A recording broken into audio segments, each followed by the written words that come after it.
Les crêtes du Luberon constituent un site emblématique. Une vue des Alpes à la Sainte-Victoire, quand les nuages ne les cachent pas. Une flore, une faune et une biodiversité de tous les instants, y compris pour les oiseaux migrateurs.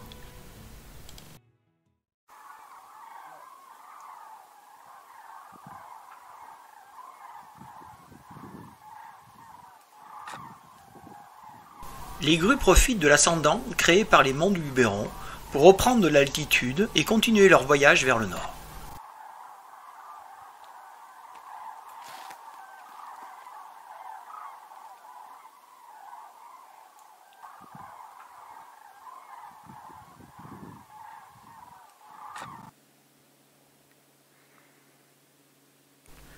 Les crêtes sont aussi un massif forestier qu'il faut maintenir et faire évoluer.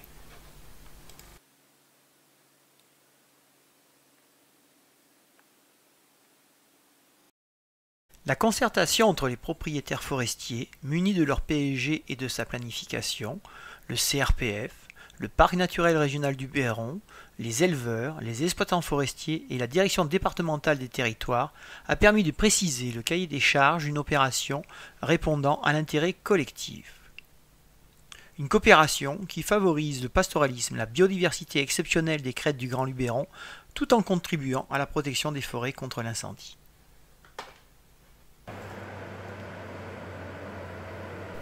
L'exploitation des bois s'effectue dans une futaie de pins noirs issue d'un reboisement datant de 1968. Les arbres sont prélevés avec une abatteuse. C'est le chauffeur qui choisit les arbres en enlevant les dominés et les mal conformés.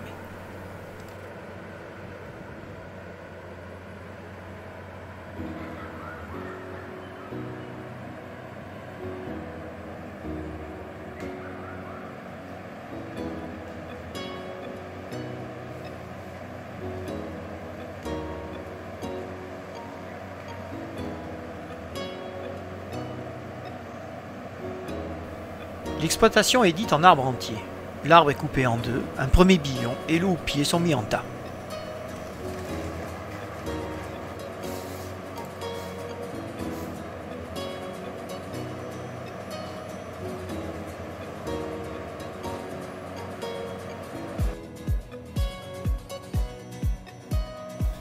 Les propriétaires se sont engagés dans une première phase de développement en faveur du sylvopastoralisme auprès du parc. Il s'agit d'extraire les pins noirs dans les zones où ils ne sont pas à leur place, du fait d'un sol inapproprié ou d'une mauvaise exposition. Ces zones sont reliées par des couloirs afin de reconstituer un parcours pour les moutons.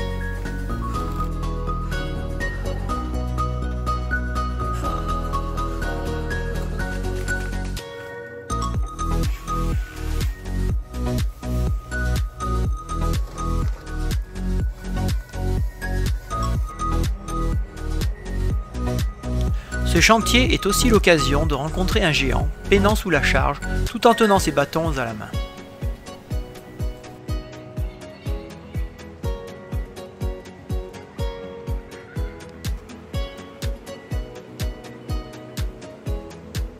La batteuse a mis 9 jours pour éclaircir 24 hectares de futaies résineuses. C'est maintenant au porteur de débarder tous ces bois à terre. C'est un travail fastidieux du fait d'un terrain en dévers et de la présence de souches de chêne dans les layons. L'effet conjugué du poids des bois dans le panier arrière et d'une souche peut faire basculer un porteur.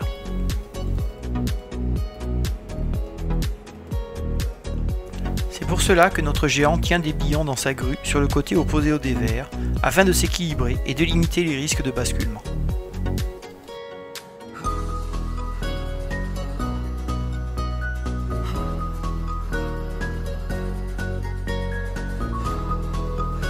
Les bois sont ensuite mis en tas en bord de piste.